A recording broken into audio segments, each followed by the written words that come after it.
Cancer, hi. So this is going to be a reading for December 9th through the 15th. And I'll take a look into your recent past, your current energies, and your immediate future. And then I'll close it off with a couple of cards from the universe for you. And these are general readings, so they may not resonate for all of you. If they do, there is an extended. At the end of the video, you can check out the link for that in the description box below if you want. Let's see, Cancer.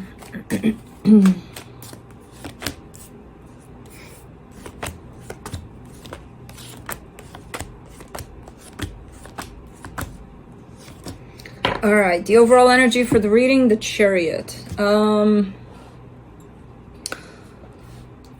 mean, that's your energy right there, but like it feels there's something about a good path that you're on here with this one.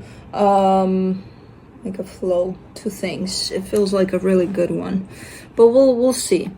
In the recent past, the Lovers, the Five of Wands, the Three of Wands, there's a pretty important connection here. It does run through a lot of conflict for the longest period of time here, so it's looking like it's undergoing some challenges for a minute there. In the current situation, the Ace of Pentacles, the Page of Swords, the Nine of Cups, it almost feels like you've implemented some sort of change within you. There's like this more peaceful, calm, one day at a time kind of an energy attached to you. I mean, it makes you feel good. Now, I don't know if you are applying this to whatever's going on here and it makes things a little better. I have no idea. But as far as you're concerned, personally, this is a great energy. It's one of those just doing your thing, you know, one day at a time. And it does look like you're entering something brand new here as far as energies go. So, okay, cool. In the immediate future, the Nine of Pentacles, the High Priestess, the Eight of Cups. You're removing yourself from something. I don't know what it is, but I feel like based on your intuition, you're kind of like, this is what I need to do for myself. Okay. Let's clarify. Let me clarify the Chariot.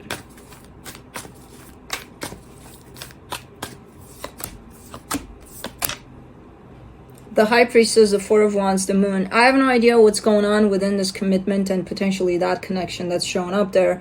But whatever is going on and however it's playing out, it brings a sense of it's meant to happen in that way. So the path for it is kind of already drawn. You're not seeing it completely yet, but it's looking like that's where things need to be for some reason. As to the Lovers, in the recent past, the Ace of Wands, the Queen of Wands, the Four of Pentacles. Very passionate here and very driven to do something about this because the conflicting situation over there, it doesn't feel good, and it's like, what do I do, you know? And I don't know what your plans were there or what you did or what you brought to the table, but you're very passionate about bringing something to the table so that that energy of conflict doesn't take over completely. Now, I don't know if that worked out because I just see your intention towards that. I don't see the other one. For the Five of Wands, you get the Eight of Pentacles, the Justice card, the Six of Pentacles.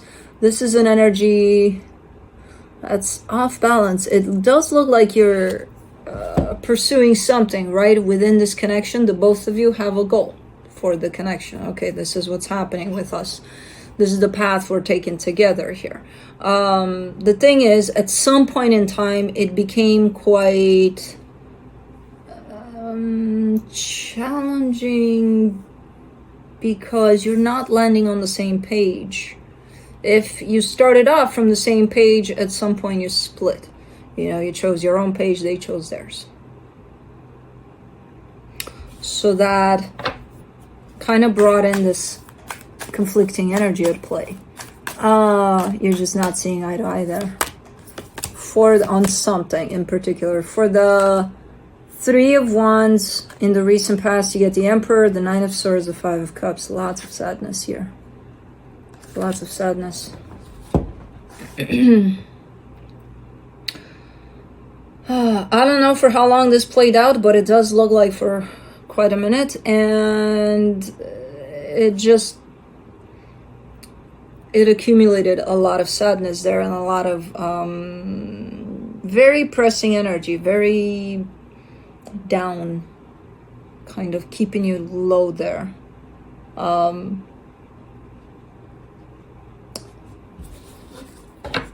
me see what's going on here.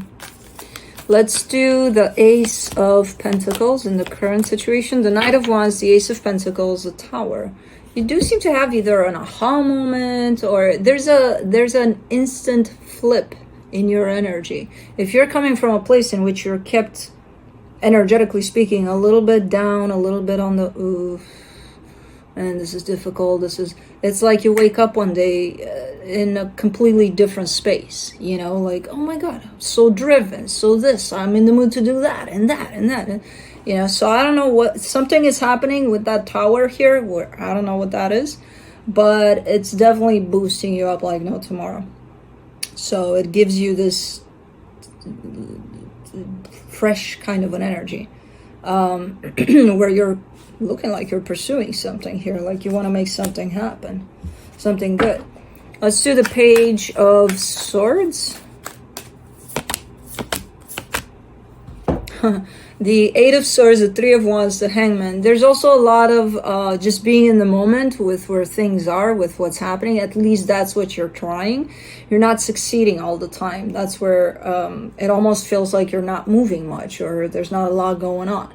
Because as much as you're trying to keep yourself in the moment, your mind is trying to interfere.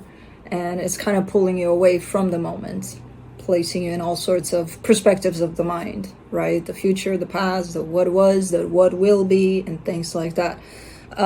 So because of this continuous kind of a game between the mind and, you know, your being, you may feel a little stuck, like you're not a lot is going on, you know. I would say with this energy that you're bringing forward of excitement, you know, I feel like there could be a lot going on. But let's see, for the Nine of Cups, you get the Three of Cups, the Seven of Pentacles, the Page of Swords. Okay, so there's are we talking about that connection again? Because if that connection is still around you, it's definitely looking like it hit a good period of time. Where things are kind of working and you're trying again. You're trying your best to just allow it to be what it is and not kind of get dragged into that energy of oof. Or is it something completely different here where you're trying to surround yourself with, you know, positivity, great energy around you, people that care for you, people that show up, and, you know, all of that jazz.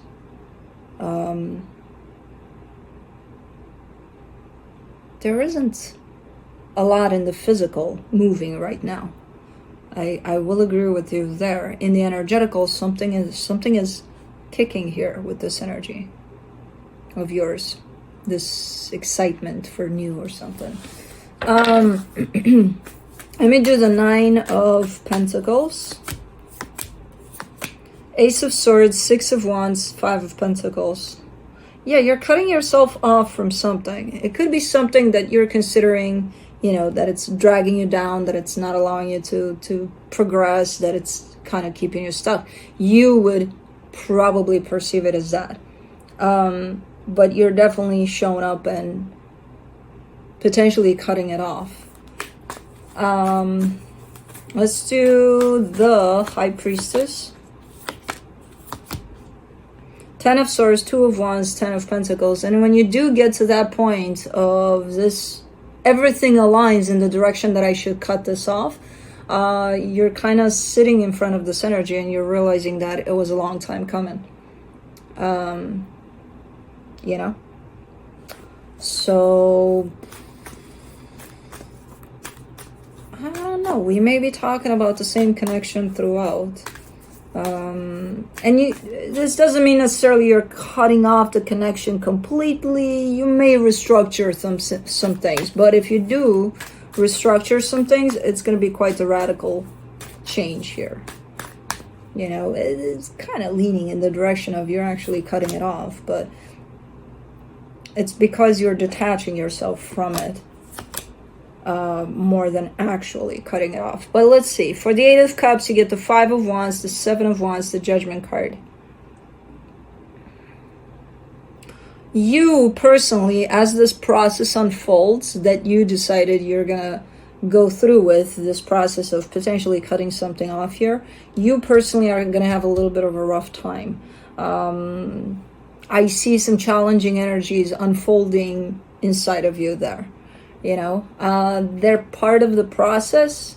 They're supposed to teach you a lot of things about yourself, about all of the situation, but I do see them being quite challenging, where at some point I even see you arguing with yourself quite a bit, you know, and potentially having the tendency to go against yourself through this. So pay attention to that one. You do that because you seem to be disconnected from your heart. A lot of people believe that in order for us to disconnect from something, we need to shut down our heart to it, which is completely false. If we do that, we're no longer connected ourselves with our hearts. So that's not going to be quite beneficial for us, you know? Like, the result of that here is that you're starting a war against yourself here without even realizing that. And you might do a lot of things that harm you at the end of the day. You know, just because you decided, oh, it'll be easier to shut this down if I just don't feel anything about it anymore, right? Okay, so let me shut that down. Which at the end of the day is a major contradiction, because you're still going to feel what you're feeling. You're just not connected to it anymore because you said cut. But behind that, when you open it back up, you're still going to feel what you're feeling. You can't just shut down love like that. Like, oh, okay, no more. No more, yay. That would be too easy for all of us. You know, no. It doesn't work like that. But what people do when they do that is actually start going a little bit against themselves by, I don't know, holding resentment, holding all sorts of things against the other person, or, you know, I don't know why we think it's easier that way, but it's truly not. It's building up some other energies for us that are quite unhealthy.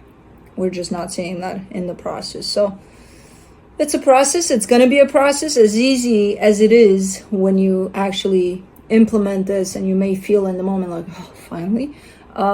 This process follows of resistance to yourself a lot. So pay attention to this one. It is part of the whole process here, and it's part of your own personal journey as well. So it's not a big deal as long as you're aware, and, you know, you choose a little something different than let me just shut down my heart. Let me see what the universe has. The Wheel of Fortune, the Eight of Swords, the Ace of Wands. Yeah, there's a little bit of back and forth here. Like, maybe the decision has already kind of been made on your side. From the decision being made to putting it into practice, that's where you're at right now with this one, where there's a lot of, oh, I'll do it now. No, now is not a good time. Oh, I'll do it now. Maybe later, maybe tomorrow, you know. So there's a lot of back and forth here through this current process, where apparently you want to initiate something, you want to do something about something. And a lot of you going back and forth here is because 99.9% of the time you're in your head about it. You know, if you manage to, again, bring yourself in the present moment without the contribution of this, you would probably be a little better off in this energy. So that's what I have for you. Hope this helped, and I'll see you next time. Bye.